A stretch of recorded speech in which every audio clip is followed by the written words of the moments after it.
नमस्कार, मी अक्षय कुमार पाटील। मी आता सध्या वाघवाडी या ठिकाणी उभा आहे आणि माझ्या पाठीमागे जे बघत आहात तुम्ही तो आपला पेठ नाका टू कोल्हापूर नॅशनल हायवे आहे, ज्याला आपण NH48 म्हणतो, ज्याला आपण पुणे बेंगलोर हायवे असं सुद्धा म्हणतो।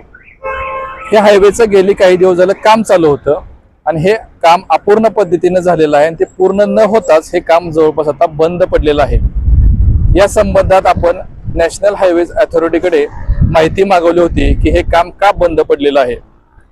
त्यानुसार नॅशनल हायवेज अथॉरिटीकडून आपल्याला सांगण्यात आलेलं आहे की हे काम चालू करत असताना त्या कामामध्ये काही ठिकाणी अतिक्रमणाचा विषय असेल, काही ठिकाणी भूमी अधिग्रहण करण्याचा विषय असेल, यामुळे या हायवेच्या कामाला जो आहे तो विलंब झालेला आहे। त्याचबरोबर काही ठिकाणी जे उड्डाण पूल बनवायचे होते, काही ठिकाणी जे कॉरिडॉर्स बनवायचे होते, त्या ठिकाणी तिथल्या स्थानिक लोकप्रतिनिधी आणि लोकांकडून काही बदल सुचवण्यात आले होते।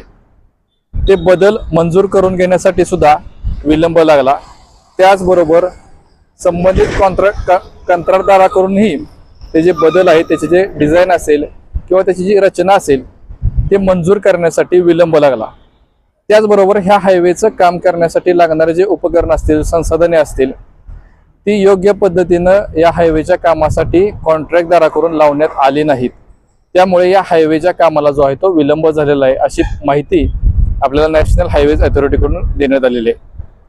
त्याचबरोबर आता नॅशनल हायवेज अथॉरिटीकडून आपल्याला हे सांगण्यात आलेलं आहे की हे जे काम आहे, ज्या कॉन्ट्रॅक्टदाराला दिलेलं आहे त्या कॉन्ट्रॅक्टदाराचं हे जे काम आहे ते आता रद्द करण्याची प्रोसिजर चालू आहे। त्याच्याकडचं हे काम रद्द केलं जाईल आणि या कामासाठी नवीन कॉन्ट्रॅक्टर कंपनीची नियुक्ती केली जाईल आणि त्यानंतर या हायवेचं जे काम आहे ते पूर्ण केलं जाईल, अशी माहिती आपल्याला नॅशनल हायवेज अथॉरिटीकडून देण्यात आलेली आहे। मी आशा करतो की लवकरात लवकर नवीन कॉन्ट्रॅक्टराची नेमणूक होऊन हे काम वेळेत पूर्ण होईल आणि हे काम पूर्ण करण्यासाठी सरकार आणि संबंधित प्रशासनही कटिबद्ध आहे। त्यांनीही एखादं काम चालू झाल्यानंतर वेळेत पूर्ण करून घ्यायचं दायित्वही त्यांचं आहे। त्यांनी हे काम वेळेत पूर्ण करून घ्यावं अशी मी अपेक्षा व्यक्त करतो।